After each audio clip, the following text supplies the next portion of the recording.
Ladies and gentlemen, welcome back to the channel. It's your boy Ryan, the professional here. I'm actually shocked. I'm shocked. I'm actually free. I'm good to go in terms of getting back on track. In terms of gaming news, I know I've been slacking. I know a lot of you have hit me up about it. I know, I'm sorry. So excuse me for that. I had a lot to do, especially with the channel, with podcasts, PSX. You already know the jazz, man. We covered a lot on the channel. We did a lot on the channel since then. Very busy month, but it's all good. It's all good.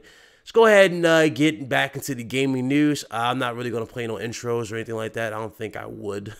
I don't think I'll play no intros. Reason why I don't know. I don't know. I don't think they flow well that well anymore. But it's all good. Let's go ahead and get into these this gaming news we got right now. It's about PUBG. So if you have an Xbox One X for a limited time, PUBG is available for you. You get a free copy of it from December 17th to the 31st. So that's how long you have. It's a limited time offer, obviously. So that's how long you got for PUBG. Now, what does this say to me, and what does this say to those who spend $30 for this game? Early adopting a game, being an early adopter in general, whether it be for like a software, whether it be for a console, game, you name it. Half the time, being an early adopter does not play out the way you would expect. Being an early adopter usually gives you more problems in the long run. For example, being an early adopter, especially for that PlayStation update, I had a lot of people offer me a code to download that, and I turned them down. Being an early adopter for that sort of thing can like brick your console. In this case, y'all remember that review I did for the NetDuma router? Yes, I did do a review on that. It was a while back though. It's on the channel. It's a while back.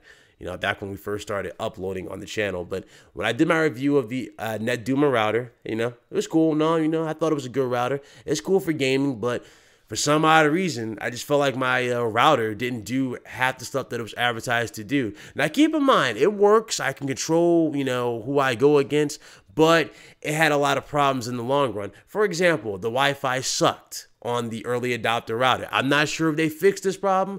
I went to numerous, posts about NetDuma, and a lot of people were reporting the same thing. I cannot tell you how many times I'll be gaming, I'll be doing a video, and I'll have somebody come upstairs and say, hey, listen, we can't connect the internet. What's going on with the Wi-Fi? I cannot tell you how many times I had to pull the damn router out the wall and reset it.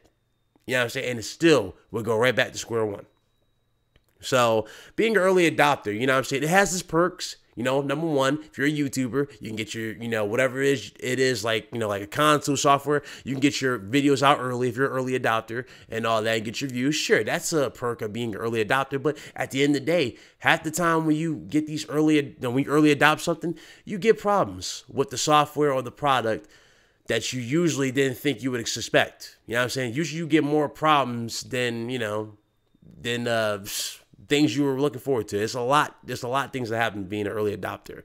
So that's how I feel on the whole, this game being free for a limited time now, Those of you who spend $30 just to get, this game that drops to the single digits, hey, I feel bad for you. I really do. That's just, it is what it is, I guess you can say.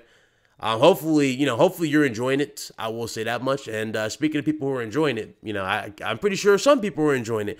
But here's going to come a small little criticism with it too as well. You guys know, PlayerUnknown's Battlegrounds, it's done pretty well. For 3 days, it sold 1 million. Now keep that in mind. 3 days, it sold 1 million on the Xbox One X. Now, why do people would say, why would I say criticism about this, right? Why am I not jumping out my seat saying that's good? Well, it goes like this, my dudes. It goes like this. Y'all remember when I said diversity is very important in your library of games, right? You can't just have a set amount of games like, shooters, action, and shooters. You can't really have a console built up on that. Sure, it worked last generation with the 360. They had their own, they had those genres. But at the same time, Microsoft had more to offer. They had Viva Pinata. They had, a lot of games with the Kinect. Everything. They had so many games in different categories. They had a lot to offer with the 360. A lot, okay? And you know what's sad about that? They sold as well. All those games sold. And yet, I look at this generation and something as simple as a game that I thought was great, and a lot of people are going to jump out the seat and say yes. A game like Cuphead should have sold 2 million on both the PC and the Xbox. Now, granted, it sold 1 million. Yes, it sold 1 million, but that was with PC and Xbox combined, and most of the sales were on PC. So really, it sold 400,000 on Xbox One X. Not many people bought Cuphead, and I was shocked by that. How can you not buy Cuphead? It was $20, $10 less than PlayerUnknown's Battlegrounds, and it was hyped up 3 times, more than what PlayerUnknown's Battlegrounds was. Not only that, too, it had more of a following. Cuphead had more of a following. People were hyped for Cuphead. It looked good. Let's be real here. Cuphead was an amazing game in terms of art style. That was great. That game could not sell, the set amount of units that it should have sold. And that's why I'm getting this. I don't think it's, it's right anymore. I don't think we're in this point where we should be, defending this. This is sad. Really is sad. Now, again, PUBG is a good thing. I'm glad PUBG is at least doing okay, and hopefully they'll patch it, which I highly doubt they can patch it, because this game is heavy on your CPU. Okay, it's heavy on your CPU. This game is hard to even optimize for PC. It's hard. It's a lot of players on the on the map. A lot of players. This game, dude saying you're gonna get a locked frame rate with a patch, no, very unlikely. Very unlikely. If anything, they'll probably help fix the stuttering a little bit, probably like 10%. Maybe, if you're lucky, you get like a 10% less, stutter and less drops. You know what I'm saying? Maybe 5% at this point. I'm not sure, but this game is heavy on the CPU. You know what I'm saying? You need a better CPU to run this. A very, very better high CPU than this, man. It sucks. And, a lot of people hype up 4K. This is one of those games, people, I think a lot of you would, I would say, slow down with the 4K statements. This is one game that shouldn't really be 4K. This game should be at least 1080p. I guarantee if they would have dropped it to 1080p, if Microsoft was smart about it, and they told them, hey, look, don't push 4K on this, just go 1080p. I guarantee you would have a higher frame rate than this. You probably have a lock 30, maybe even higher than 30. You might even higher if they can, they went with 1080p, 60 format. You would have had a better performance. And we wouldn't even be in this situation. We wouldn't be. Not even a Sony fanboy could come at you, believe it or not. They can't come at you. Y'all go, well, they're going to, like, I already know somebody's going to say that too. They're going to say, well, what about the fanboys? They'll come out and say, haha, the game's not 4K.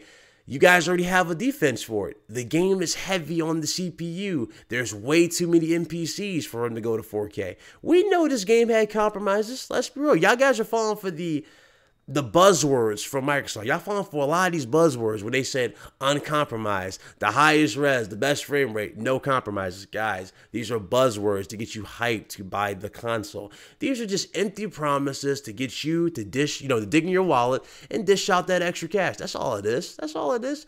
Microsoft sold you a brand new console instead of selling you what matters, and that's games. We all care about games at the end of the day. Do we or do we not? Are we gamers? Yes? Then let's talk about games. Where are the games? That's what we need. Games. It's not about who has the best textures anymore. It really is, especially at the start, at this part of the gen. We're in the mid, going towards the end of this generation. It doesn't really matter who has the best graphics at this point. Even if you said your console has the best graphics, let's say they do have the best graphics, and they do in this case, you still need your own first-party talent to bring out those graphics. You need your own first-party talent to push those visuals that third-party devs cannot push. The reason why I said third-party devs can't push it is because of parity. Remember that? Remember that word? I said numerous times before in the past. Parity was going to hurt these consoles, these new consoles, the Pro and the Xbox One X. A lot of people didn't want to believe that. No. They're not leaving the Xbox One or the PS4 behind in terms of power. And sadly, that's what hurt the specs of the consoles. That hurt the specs. I guarantee you Sony would have, went full on, 4K if they had to. But something told me Mark Cerny just said, no, we don't need to yet. We don't need to. We'll wait to PS5. That's what they're going to do, PS5. Microsoft, Phil, I get what Phil's trying to do. Phil wants to create more hype around Xbox. Let's be real. There was no talks of Microsoft. They were just they were quiet, man. They were quiet. They ain't say nothing. No sales numbers, no talks of sales in terms of like, the first party or third party games, no talks of hardware, sales, no talk of games, no talk of the deals, nothing. There was no talks from the Microsoft side, nothing. Nintendo came on the scene with the Switch. We're making up the headlines. So it was just Nintendo and Sony for the most part, and it still is making crazy headlines. They're doing their thing. So, I mean, I don't know what to say. I don't know what to say. I know somebody might bring up the MPD, from this month saying that, well, the Xbox One X didn't have that many games, and yet it almost outsold the PS4, PS4 this holiday, right? As you might say. Guys, it's brand new. How many times does history prove itself? People go where the new tech is. Everybody buys the new tech to try it out, be early adopters to see if it's worth it. And as you clearly see, by the overwhelming amount of people, a lot of people are not happy with their purchase. A lot of people have abandoned ship and went right back to PlayStation. A lot of people are not happy, man. You got some people who just have buyer's remorse, and they're trying to convince you to, accept what you got when the reality is this. You're not going to accept it. Why would you accept something that you know for a fact you're not liking? I don't understand that.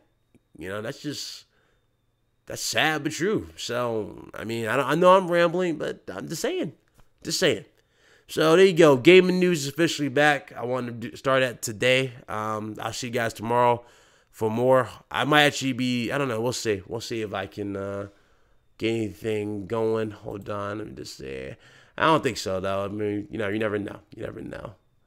So, yeah. So, it is what it is, though. Y'all have a good one. I'm out of here. Deuces.